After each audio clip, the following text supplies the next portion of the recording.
ತೆಗಿಬೇಕು ಅಂತೇಳಿ 29C ಕೇಸ್ಗಳನ್ನ ಮೊಕದ್ದಮೆನ ಏರ್ಪೋರ್ಟಲ್ಲಿ ಹಾಕಿದ್ರು. ಅವರು ನೀವು ಏನಾದರೂ ನಿಮ್ಮ ಮುಂದುವರಬೇಕಂದ್ರೆ ಅವರು ಈ ಅವಧಿಯಲ್ಲಿ ತಗೊಂಡಿಲ್ಲ, 2017 ರೂಲಲ್ಲಿ ಕೇಸ್ ಹಾಕೊಳ್ಳಿ ಅಂತೇಳಿ ಅವರು ಎಂಡಾಸ್ಮೆಂಟ್ ಆದೇಶ ಮಾಡಿದ್ರು. ಈ ಆದೇಶ ಪ್ರಶ್ನಿಸಿ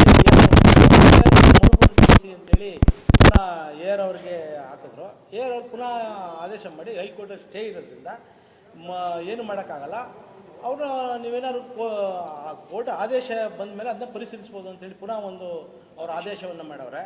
ನಾನು ಈ ನಿಷ್ಠಾವಂತವಾಗಿ ಈ ಸೊಸೈಟಿಗೆ ಅಭಿವೃದ್ಧಿಗೆ ದುಡಿದ್ದೀನಿ. ನಾನು ಸೇರುವ ಮೊದಲು ಇಲ್ಲಿ 17 ಲಕ್ಷ ರೂಪಾಯಿನ ಸಾಲವನ್ನು ಕೊಟ್ಟಿದ್ದರು. ಇವತ್ತು 12 ಕೋಟಿ ಸಾಲವನ್ನು ನಾನು ಈ ಸಂಘಕ್ಕೆ ರೈತರಿಗೆ, ಈ ಭಾಗದ ಸದಸ್ಯರಿಗೆ ನ್ಯಾಯಯುತವಾಗಿ ನಾನು ಕೆಲಸ ಮಾಡಿದ್ದೀನಿ.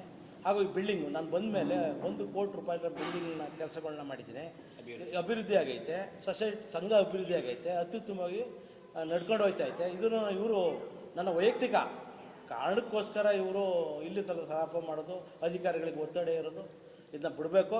ಸಂಘದಕ್ಕೆ ಕೈ ಜೋಡಿಸ್ಬೇಕಾಗಿತ್ತು.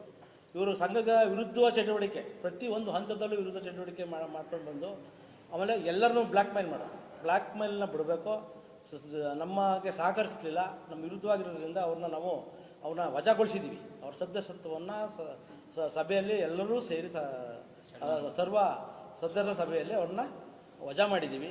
ಇವೆಲ್ಲ ಹತಾಶೆ, ಎಲೆಕ್ಷನ್ ಸೋತಿದ್ದು ಎಲ್ಲ ಕಾರಣಗಳು ಇಟ್ಕೊಂಡು ಅವರು ಆಯಿತು. ನಾನು ವೈಯಕ್ತಿಕವಾಗಿ ಹೇಳ್ತೀನಿ, ನಾನು ಯಾಕೆಂದರೆ ಈ ಗ್ರಾಮೀಣವಾಗಿ ಇರೋದ್ರಿಂದ ಅವರು ಅಧಿಕಾರ ಇದ್ದಾಗ ಸೊಸೈಟಿ 17 ಲಕ್ಷ ಸಾಲ ಕೊಟ್ಟಾಗ ಮುಚ್ಚೋದಾಗ ಎಲ್ಲೋಗಿದ್ರು? ಸಹಕಾರ ಇಲಾಖೆಯಲ್ಲಿ ಇದ್ದರು.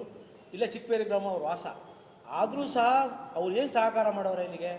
ನಮ್ಮ ಸಹಕಾರ ನಡೀತಾ ಇರೋ ಸೊಸೈಟಿಗೆ ಮಾರಕವಾಗವರಷ್ಟೇ. ಅವರೇನು ನಮ್ಮ ಸಂಘಕ್ಕೆ ಅವರು ಏನೂ ಒತ್ತು ಕೊಟ್ಟಿಲ್ಲ. ಆದ್ದರಿಂದ ಅವ್ರು ಏನು ಹೇಳಿಕೆ ನನ್ನ ವೈಯಕ್ತಿಕ ವಿಚಾರಕ್ಕೋಸ್ಕರ ಸಂಘವನ್ನು ಬಲಿ ಕೊಡಬಾರ್ದು. ನನ್ನ ವಿಚಾರ ಇದ್ದರೆ ನನ್ನ ಮೇಲೆ ಅವರು ಮಾಡಲಿ, ಆದರೆ ರೈತರ ಹತ್ತಾಸೆಯನ್ನು ಮತ್ತು ಅವರ ಹಕ್ಕುಗಳನ್ನು ಮೊಟಕುಗೊಳಿಸಬಾರ್ದು.